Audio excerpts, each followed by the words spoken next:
우리에게 주신 하나님의 말씀은 출애굽기 32장 15절에서 32절까지의 말씀입니다. 제가 가지고 있는 성경은 구약 성경 132페이지입니다. 주신 말씀 중에서 출애굽기 32장 15절에서 20절과 30절에서 32절까지의 말씀을 함께 교독하시겠습니다. 15절 제가 먼저 읽겠습니다.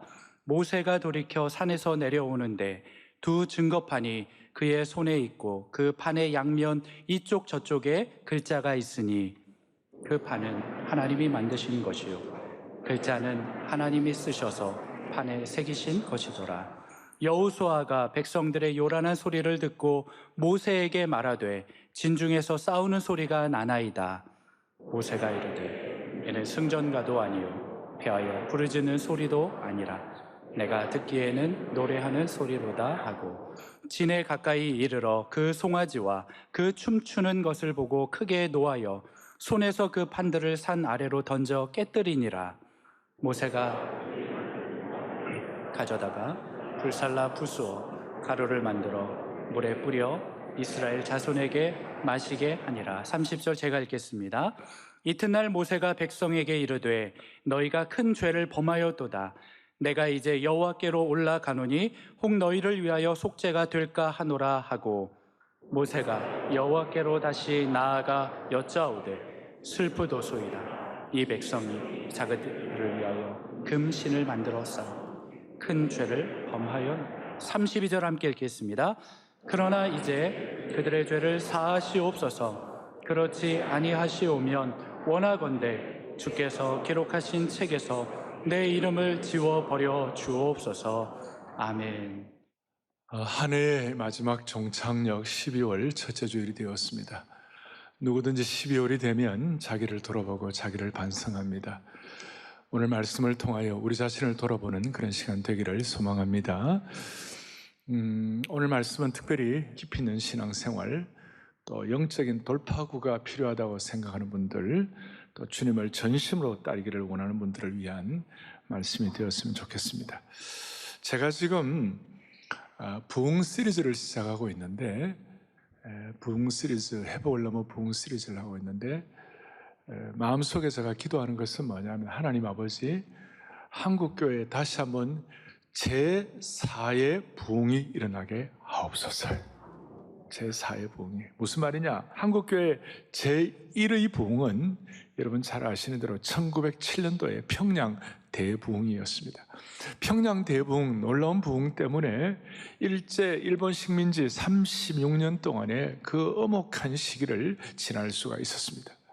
그리고 40년쯤 지나서 1948년도에 대한민국이 건국이 되고 건국 대통령 이승만 그 대통령을 비롯해서 초기에 우리나라의 지도자들 가운데 많이 기도하는 분들이 많았고, 그래서 대한민국이 전 세계 어느 나라에 비해서 군목제도와 채플린, 군목제도와 그 다음에 경목제도, 폴리스 채플린, 경찰 경목제도가 제대로 자리 잡은 나라는 전 세계에 아마 대한민국이 거의 유일하다 말할 정도입니다. 그래 됐는데 그 사연이 있는데 그것이 뭐냐? 1948년 건국될 때에 이승만 대통령이 그 대통령이 되면서 그분이 본래 그 진사 출신이고, 그런데 조선시대를 떠나 이제 양반과 사대부의 나라가 아니라 대한민국 백성의 나라, 국민의 나라가 되게 하여 주십시오. 그런 마음으로 기독교 정신으로 이 나라가 세워졌는데 그 배경은 이렇습니다. 이승만 대통령이 그 감옥에서 고종폐위 이런 정치적인 문제로 사형 선고를 받고 감옥에 가 있었는데, 그 감옥에 가 있는 이승만 대통령을 선교사들이 그 재능을 굉장히 귀하게 여기고 저를 죽으면 안 되는데 하는 그런 마음으로 고종에게 탄원서도 쓰고, 그 다음 감옥에 있는 이승만 대통령에게 성경을 넣어줬어요. 그러던 그가 감옥에서 성경을 읽다가 불을 받아가지고 하나님 말씀을 깨닫고 성경을 읽다가 회심하게 되면서 이런 기도의 제목을 한 거예요. 하나님 아버지, 나의 영혼을 구원해 주신 것처럼 이 민족을 구원하여 주십시오. 참 기가 막힌 기도예요. 감옥에 있으면 이제 나가가지고 내 좀 편하게 해달라고 그러고, 좀 자기가 좀 이렇게 뭔가 이렇게 안정적인 거, 자기 개인 기도를 하면 좋은데 그게 아니라 나의 영혼을 구원해 주신 것처럼 이 민족을 구원하여 주옵소서. 사람이 더 완벽할 수는 없지만 그때 이승만이 하는 이 기도는 참으로 소중한 기도인 줄로 믿습니다. 그래서 이 기도를 응답하시고 아까 말씀한 대로 6.25의 그 참 질곡을 이겨내게 하시고, 그리고 40년쯤 지나서 1980년대 들어와 가지고 우리나라에 놀라운 부흥이 일어났습니다. 70년대 그 엑스폴로, 빌리그람 대회, 그리고 또 이런 그 전도 집회와 80년대 복음화 대성회 이런 걸 통하여 한국이 굉장한 이런 복음의 역사가 일어나기 시작했는데, 오죽하면 80년대 중반 후반 90년대 초반에는 이 나라가, 이 강남은 다 예수 믿는 거 아닌가? 별로 안 놀라시고, 자요, 강남은 다 예수 믿는 거 아닌가? 이렇게 할 정도로 대단한 일이 일어나서 강남에서 그때 목회하시는 분들이 야, 이러다가 우리나라 50% 60%가 다 그리스도인 되는 거 아닌가 싶었는데, 좀 이렇게 저희들이 좀 더 잘 하지 못해서 지금 이제 이 정도로 돼 갖고 제1의 부흥, 제2의 부흥, 제3의 부흥이 일어났는데, 다시 한번 40년 주기로 지나서 2020년도 이쯤에 하나님 우리 모두에게 은혜를 베풀어 주심으로 말미암아 아버지 하나님 제4의 부흥이 일어나게 하여 주십시오. 제가 이런 부흥 메시지를 전하는 이유는 마귀가 부흥을 제일 싫어해요. 마귀가 한국교회 부흥하는 걸 제일 싫어하는 거예요. 그런 차원에서 이 회복을 넘어 부흥 시리즈는 마귀를 향한 선제 공격이 되는 것이에요. 이 부흥 시리즈를 가지고 마귀를 향한 선제 공격을 할 수 있기를 바랍니다. 무슨 말이냐? 제3차 산업혁명, 인터넷까지, 정보시대까지는 우리가 많은 어려움을 겪고 한국교회가 인터넷 통해서 방어하느라고 전전긍긍하고 그랬는데, 이 시대는 이제 우리가 기도의 지팡이, 그 다음에 부흥의 지팡이를 들고 마귀를 향한 선제 공격을 하고, 그래서 오늘 이 부흥 시리즈가 우리 한산 대첩되는 것처럼 영적인 부흥의 대첩이 되게 하여 주십시오. 여러분, 이제는 적당히 해서는 안 됩니다. 이제는 적당한 것 갖고는 해결이 안 됩니다. 이제는 정면 돌파 정도 갖고는 안 되고 무한 돌파를 해야 되고 무한 격파를 해야 되는 것이에요. 제가 늘 말씀한 대로 신앙이라는 것은 의존과 순종의 관계를 통하여 하나님의 무한하신 자원에 참여하는 것입니다. 무한 지평을 열어야 되는 것입니다. 무한하다, 무한 돌파를 한다, 무한하신 하나님의 자원에 참여한다, 이런 내용들은 이 땅의 용어가 아니에요. 이것은 하나님적인 것이고 이건 천국적인 용어이고 하나님의 용어가 되는 것입니다. 무한하다는 말은 우리 피조물에게는 적용될 수 없는 말씀이에요. 그래서 오늘 여러분들이나 제가 이 무한하신 하나님의 말씀 안에 들어가면, 창조주신 하나님의 무한하신 은혜에 들어가게 되면 하나님의 무한성을 체험하게 되는 것이고 부흥 대첩을 위한 우리의 참 역할을 감당하게 되는 것입니다. 오늘 말씀의 무한하신 자원 앞에 우리 모두가 들어가서 하나님의 심정을 깨닫기를 바랍니다. 오늘 출애굽기 32장, 제가 창세기를 통한 부흥 정리를 했고 출애굽에 들어와 가지고 하나님 아버지, 이 출애굽기의 부흥은 어떻게 일어나면 좋습니까? 오늘 본문에 보면 1절부터 6절까지 이런 내용이 나와 있습니다. 1절에 백성이 모세가 산에서 내려옴이 더딤을 보고. 무슨 말입니까? 모세가 하나님의 말씀을 받기 위해 시내산에 올라갔습니다. 올라갔는데 한 달 동안 아무런 소식이, 한 달이 넘었는데 소식이 없는 거예요.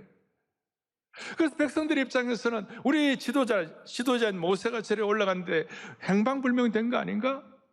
모세가 죽었으면 어떡하지? 모세가 사고가 일어나면 어떻게 하지? 사람들은 일주일쯤이면 내려올까 이렇게 생각을 했는데 40일이 되어도 안 내려오니까 행방불명된 모세를 수색하고 수색대를 보내고 싶었는데도 시내산 꼭대기에 영광의 구름기둥과 구름과 불이 둘러싸고 있으니까 그 하나님의 어미하심 때문에 감히 올라갈 수가 없었어요. 모세의 시종으로 올라갔던 여호수아도 산 위에는 올라갈 수 없고 산 기슭에 있었다 나와 있어요. 산 위에는 올라갈 수가 없었어요. 이 시간 모세는 하나님과 대면하고 있고 하나님의 말씀을 받는 시간이었는데 그 시간이 한 40일 정도 걸렸어요. 그런데 시내산 안에서는 무슨 일이 벌어졌는가? 모세는 시내산 위에서 하나님의 영광을 보고 있었는데 시내산 안에서는 육신의 시간을 보내고 있는 거예요. 무슨 일이 벌어졌습니까? 모세가 내려오지 않자 사람들이 불안해가지고 나름 우리가 언제 좋았는가? 과거에 애굽의 문화적으로 애굽의 어떤 그 오염되었던 애굽의 어떤 그런 생각들이 기억나면서 애굽의 노래, 애굽의 노예로 있을 때 배웠던 어떤 애굽의 신을 섬기며 불렀던 어떤 그런 그 춤추 이런 것들이 생각나가지고 애굽의 예습관을 이렇게 끌어낸 거예요. 그리고 모세의 형 아론을 찾아갔어요. 아론에게 믿을 수 있는, 눈에 볼 수 있는 신을 좀 만들어 달라고. 자, 그래서 아론이 그렇게 하니까 아론이 그들에게 이르되 너희의 아내와 자녀의 귀에서 금고리를 빼어 내게로 가져오라. 백성들이 아론에게 금고리를 빼어 가져다 줬습니다. 그 갖다 주니까 4절 앞에 보니까 아론이 그들의 손에서 금고리를 받아 부어서 거푸집을 만들고 조각칼로 새겨가지고 송아지 형상을 만들어 소위 금송아지를 만들었죠. 아마 애굽에 400년 동안 애굽의 소를 신처럼 섬기니까 그리 영향이 있었던 것 같아요. 그리고 4절 뒤에 그들이 말하되 이스라엘아 이는 너희를 애굽 땅에서 인도하여 낸 너희의 신이로다. 말이 됩니까 이게? 너희를 애굽 땅에서 인도하여 낸 너희의 신이로다. 이게 이제 문제가 뭐냐면 앞에 출애굽기 20장에서 하나님께서 이스라엘 백성에 십계명을 주는 거예요. 십계명의 제1계명이 뭡니까? 나 외에 다른 신들을 내게 뭐예요? 두지 말라. 제2계명이 뭡니까? 너희를 위하여 뭐예요? 우상을 만들지 말라. 그 절하지도 말라. 문제가 뭐냐면 제1계명은 믿어요. 하나님 있는 거 믿어요. 여호와를 섬긴다 그러는 거예요. 그러면서도 2계명 우상을 또 만들고 우상을 섬기는 거예요. 제1계명을 믿으면서도 2계명을 어기고 있는 거예요. 그리고 6절에 보면 무슨 일이 벌어지는가? 이튿날에 그들이 일찍 일어나갖고 번제를 드리며 화목제를 드리고 백성이 앉아서 먹고 마시며 일어나서 뛰놀고 춤을 췄어요. 이방 신들을 섬기는 그 어떤 그 형태를 그대로 또 다시 갖고 온 거예요. 번제를 드린다 그러면서도 우상을 섬기는 것이 난리가 난 거예요. 이 백성들이 왜 그랬을까? 저희들 입장에서 볼 때 모세가 없던 40일은 긴 시간이었습니다. 리더가 부재한 40일 동안, 지도자가 없는 동안에 무슨 일이 벌어졌습니까? 40일 동안. 여러분 40일 동안 주일 예배 드리지 않으면 무슨 일이 일어날까요? 여러분 40일 동안 다락방 빠지면 무슨 일이 일어날까요? 암예배 때는 난리가 납니다 그랬어요. 40일 동안 영적인 허리띠를 풀어버리면 큐티하지 않고 아무 주님과의 교제가 없고 40일 동안 지나면 무슨 일이 일어나겠습니까? 40일 동안 빠지면 어떤 일이 납니까? 아마 그냥 방치하면 우리 속에 영적인 잡초가 우후죽순 자랄 수가 있는 것이 시험 들기 십상이에요. 그리고 영적으로 바로 서 있지 않으면 하나님을 섬긴다고 하면서도 우상을 만드는 것이에요. 그러니까 혼합적이라는 거예요. 타협하는 거예요. 이스라엘 백성처럼 눈에 보이는 우상을 우리가 만들지 않는다 하더라도 40일 동안 우리가 하나님과 이런 영적 교제가 없이 우리 마음속에 잡초가 자라면 우리의 마음에 하나님이 아닌 다른 것이 자리 잡기 시작하는 것이에요. 분별력이 사라지고 영적 침체에 빠지게 되는 것입니다. 아마도 코로나 기간에 많은 사람들이 그걸 경험했을 것입니다. 그래서 코로나 이후에 마음속에 다들 금송아지 한 마리를 다 가지고 있는 것 같아요. 하나님 믿으면서 금송아지 한 마리를 마음속에 갖고 있는 것, 이건 제1계명을 하나님 믿는다고 하면서도 제2계명을 어기는 것이에요. 마치 주일 예배를 드리고 난 다음 내일은 점집에 가는 거예요. 월요일에 점집에 가는 것과 비슷한 거예요. 이스라엘 백성들 자신은 한 번도 하나님을 버린 적이 없다고 생각했어요. 단지 하나님도 섬기지만 이방신도 함께 섬기겠다. 그러나 하나님은 너희가 나를 버렸다고 말씀하시는 거예요. 우리는 어떻습니까? 우리의 마음속에 하나님 섬긴다고 그러면서 우리 가슴 속에 송아지 한두 마리, 금송아지 한두 마리를 다 품고 있는지 모르겠어요. 이런 속성이 다 있는 거예요.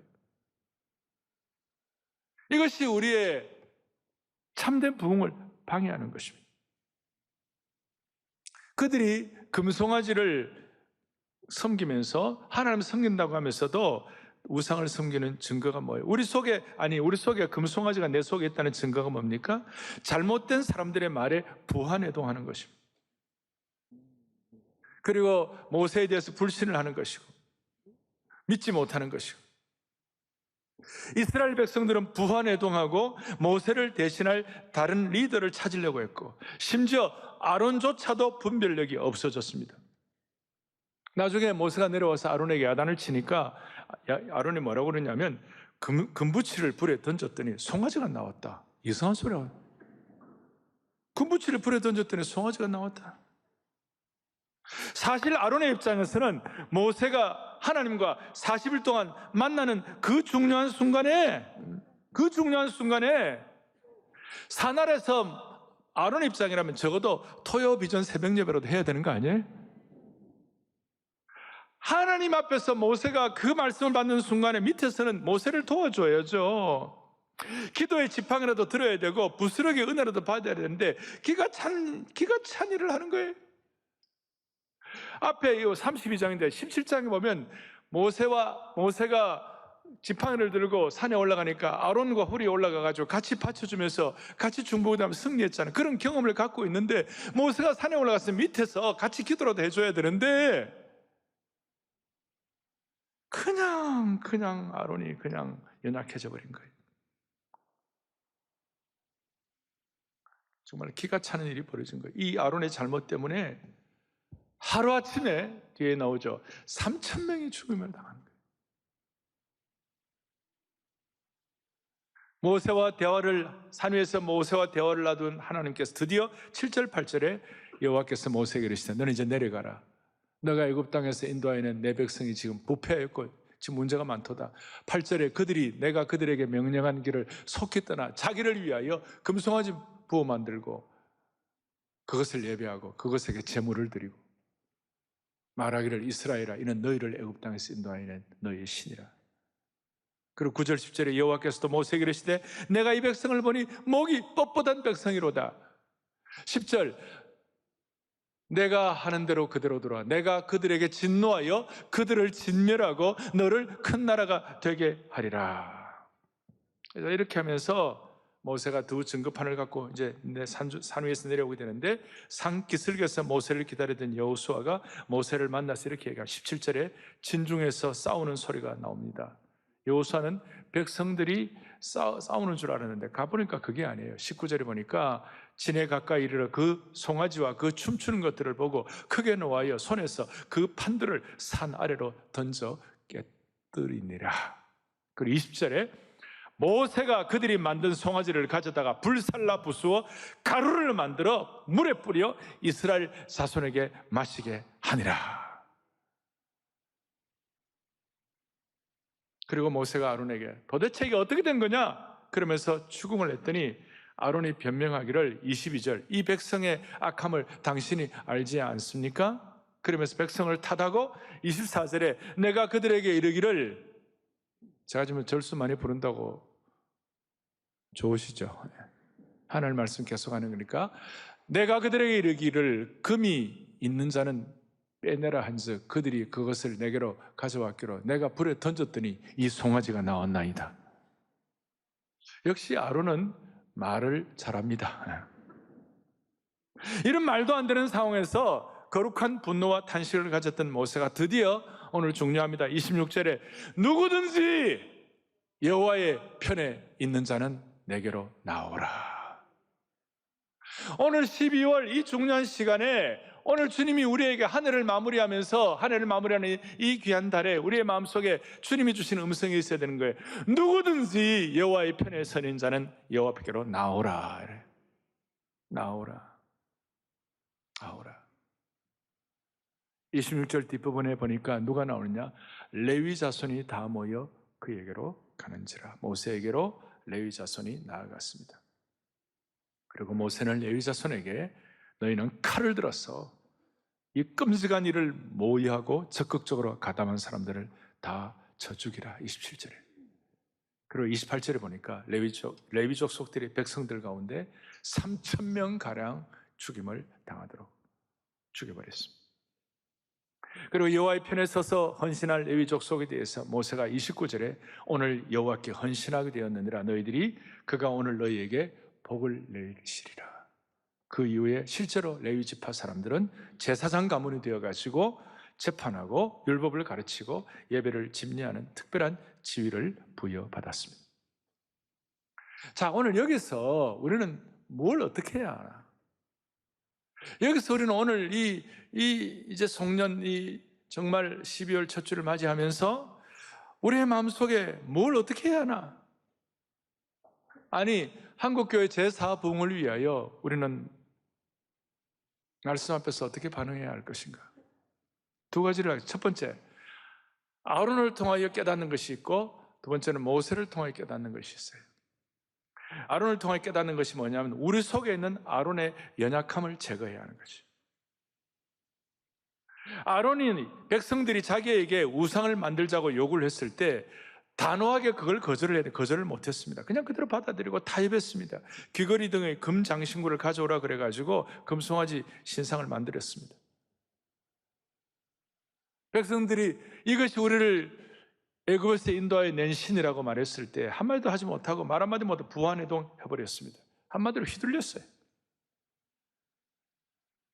21절에 모세가 아론에게 어떻게 백성들이 이 무서운 죄에 빠지겠느냐 책임 추궁을 했을 때 아론은 이런저런 변명을 하면서 자기 합리화와 거짓말과 책임 회피를 해버렸어요. 사실은 2절에 보니까 아론이 그들에게 이르되 4절에 보니까 아론이 그들의 손에서 아론의 가장 큰 문제는 책임을 떠넘기려는 책임 회피의 태도예요. 자기 합리화와 책임 회피예요. 이거는 야비한 것이고 꼭 빌라도를 보는 것과 똑같다는 것이에요. 빌라도는 예수님 이렇게 백성들이 예수님 사형시키라고 예수님 십자가에 못 박으소서 그랬을 때 예수님 조사해 보니까 예수님 아무 죄가 없는 거예요. 그거 다 알면서도 백성들이 그러니까 타협해버리고 그냥 책임 회피하는 거예요. 그러면서 그 물 떠오라 그래가지고 손 씻으면서 나는 여기에 내 이 피해 내는 나는 여기에 책임이 없다. 그런데 책임이 없습니까? 지금도 지난 1600년간 사람들이 사도신경을 외우면서 빌라도에게 고난을 받으시고 그렇게 지금도 오늘날 우리의 문제가 뭡니까? 오늘 이 사회의 문제가 뭡니까? 우리 속의 연약함의 문제가 뭡니까? 이 시대의 가장 큰 문제 중에 하나가 책임 회피입니다.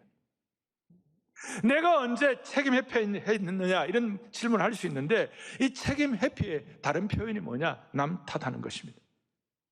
남 탓하는 것에서 교묘한 자기 합리화가 일어나는 것입니다. 우리 사회가 한국 교회와 오늘 이 시대가 제4의 부흥이 일어나기를 참으로 소망한다면 잘못된 자기 합리화와 책임 회피, 남 탓의 문제가 사라져야 한다고 믿습니다. 사실 지도자 아론은 백성들이 우상을 만들자고 했을 때에 우상 숭배는 백성들의 운명을 끝장낼 수 있는 무서운 죄라는 걸 알고 있었는데도 불구하고 책임 회피한 것이, 부안해동한 것이. 아론이 만약 제대로 했으면 하루아침에 3,000명이 죽어나가는 무서운 결과가 없었을 것입니다. 그럼에도 불구하고 자기 합리화하고 백성들과 타협을 한 것입니다. 우리 민족의 DNA 가운데는 남 탓 DNA가 있어요. 우리는 워낙 한반도 내에 단일 민족으로 살다 보니까 너무 잘 알아서 그런지 뻑하면 조상 탓, 묘자리를 잘못 썼다 이런.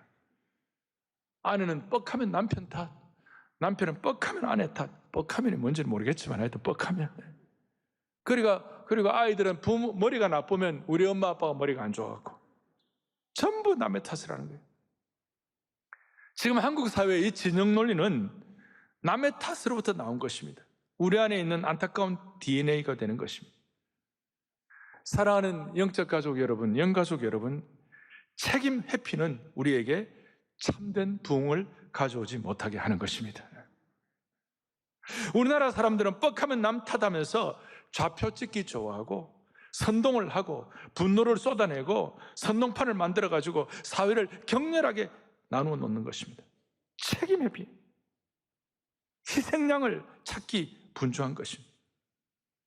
우리는 좀 이렇게 좀 누군가가 좋은 지도력을 가지고 말씀 앞에서 좀 방향만 바로잡으면 우리 민족은 놀라운 민족이에요.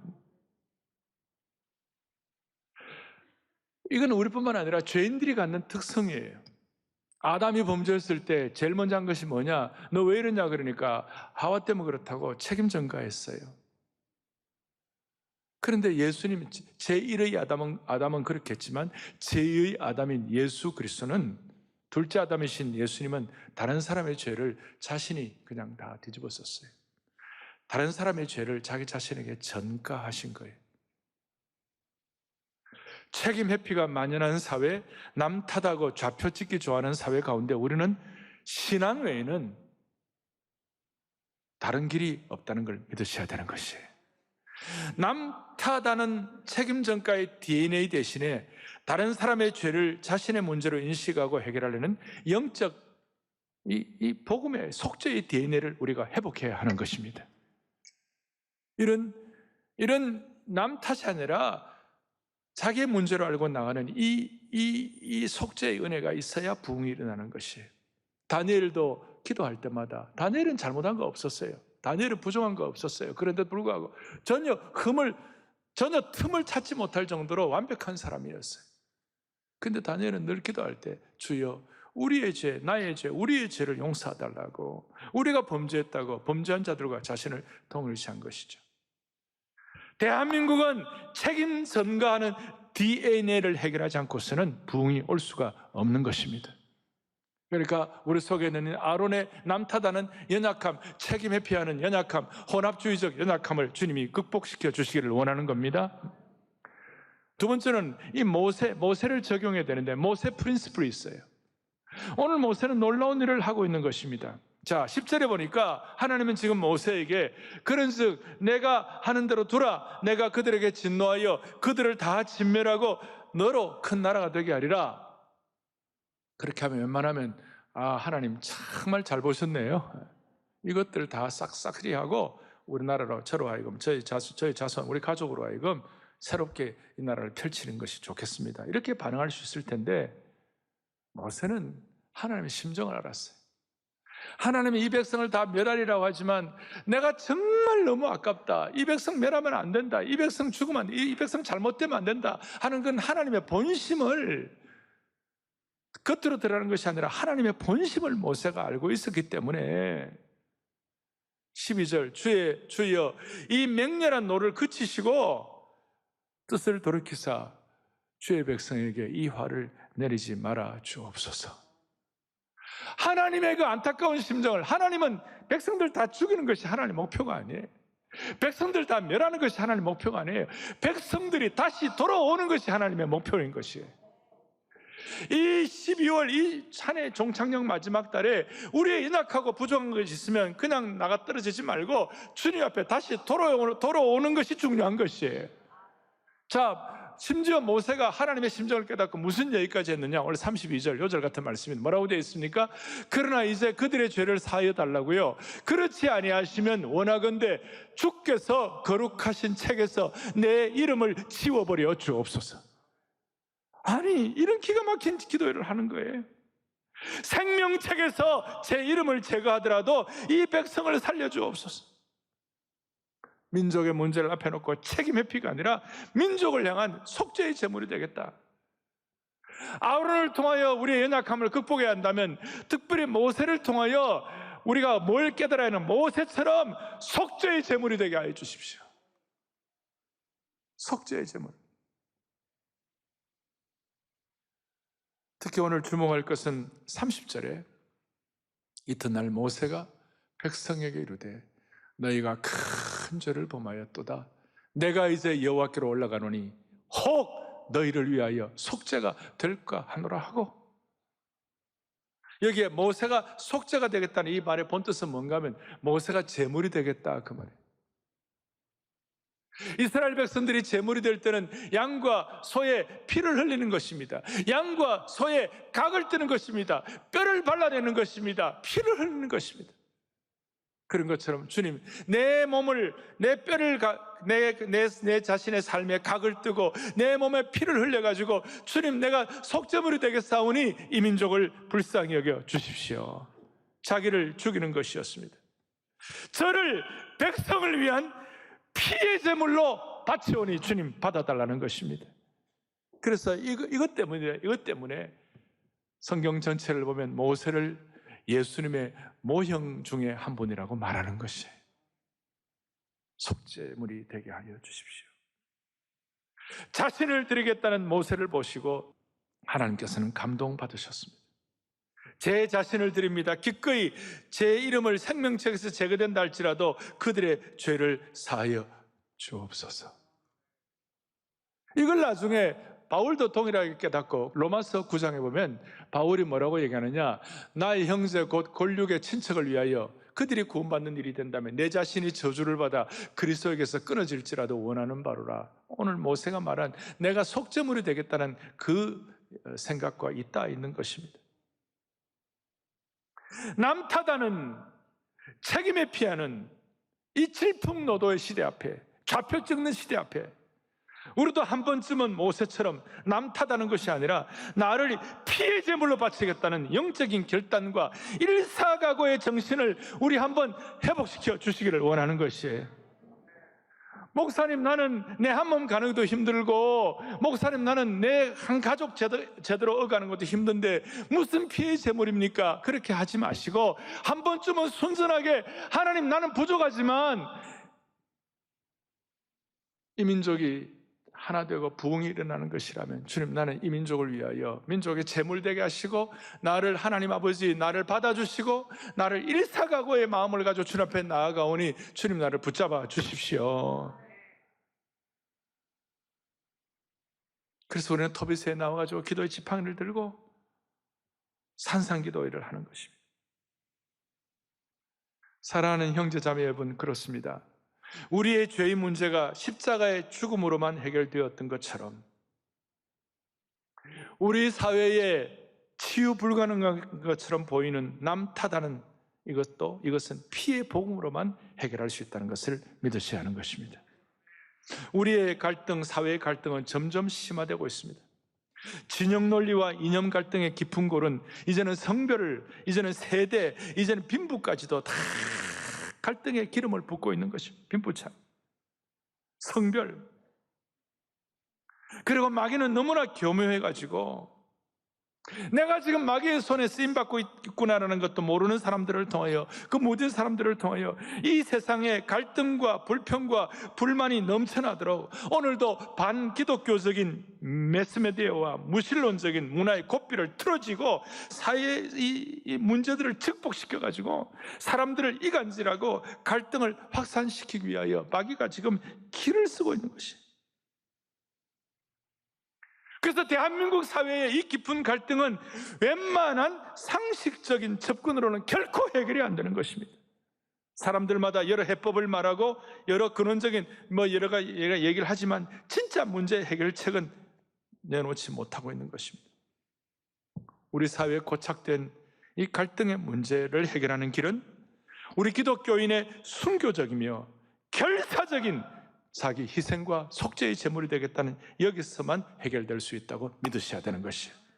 일사각오 외에는 해결이 안 되는 것입니다. 민족의 제단 위에 일사각오로 내 자신이 제물이 되겠다는 이런 마음, 한 번쯤이라도 이런 마음 갖고 주님 앞에 나아갈 때 주님이 은혜를 베풀어 주시는 것이에요.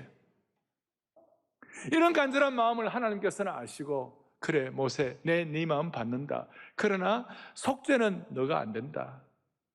너 속죄 안 된다. 바울 보고도 너 그 마음 내가 받는다. 그러나 진짜 속죄는 너가 하는 거 아니야. 속죄는 오늘 이 대림절, 대강절 시절에 오신 어린 양 되시는 요한복음 1장 29절 다 같이 또박또박하게 합독하겠습니다.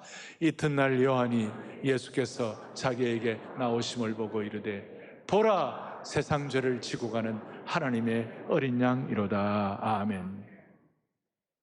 모세도 속죄물이 될 수가 없고 바울도 속죄물이 될 수가 없고, 사실 우리가 속죄물이 되기를 원하지만 우리도 안 되는 거예요.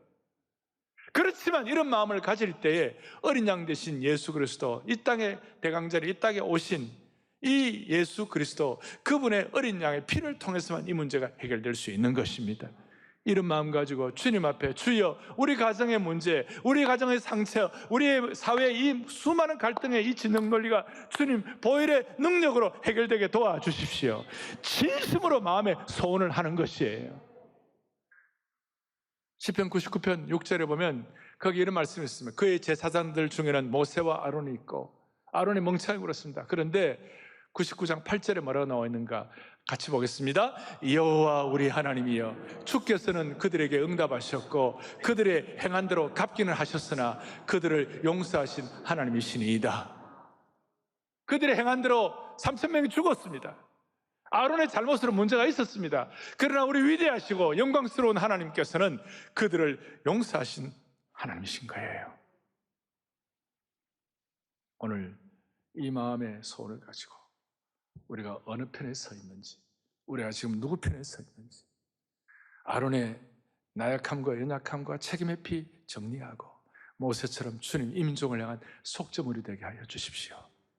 내가 감히 이런 기도 제목을 내세울 수 없는 형편이라 할지라도 간절한 마음을 내세우시면, 간절한 마음으로 집중하시면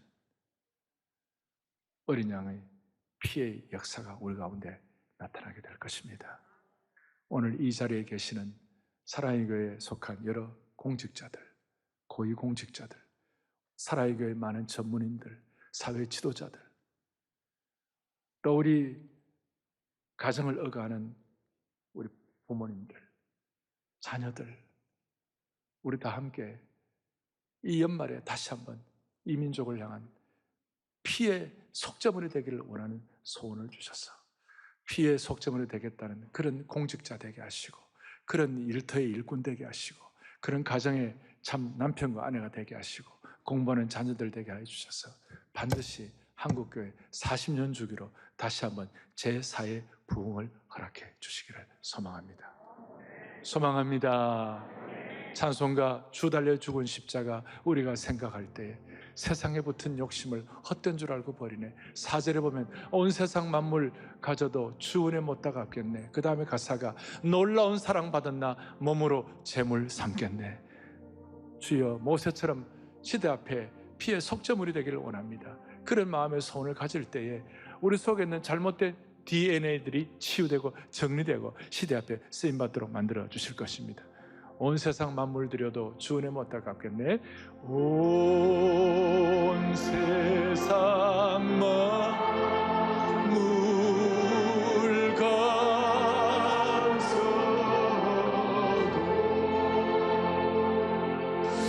주 은혜 못다 갚겠네.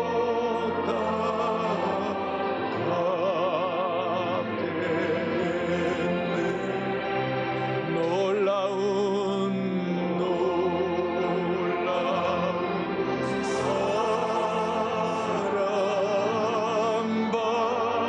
사랑받는 나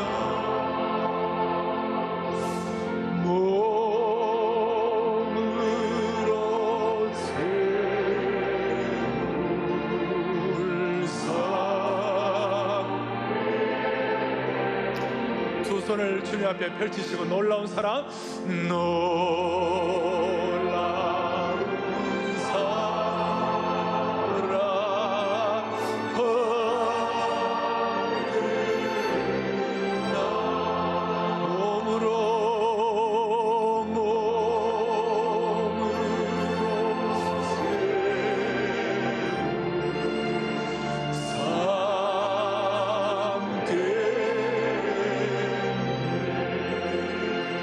아멘. 가슴에 손을 얹겠습니다. 하나님 아버지, 오늘 주님의 심정을 깨닫는 귀한 말씀 주신 은혜를 찬양과 감사를 올려드립니다. 주님, 우리가 신앙생활 연조가 깊어지면서 부지불식간에 우리도 모르게 우리 마음속에 들어온 금송아지가 있다면 이 시간 하늘의 불을 내려주셔서 그 모든 혼합주의적인 것들이 깨끗이 태워지게 하여 주시기를 원합니다.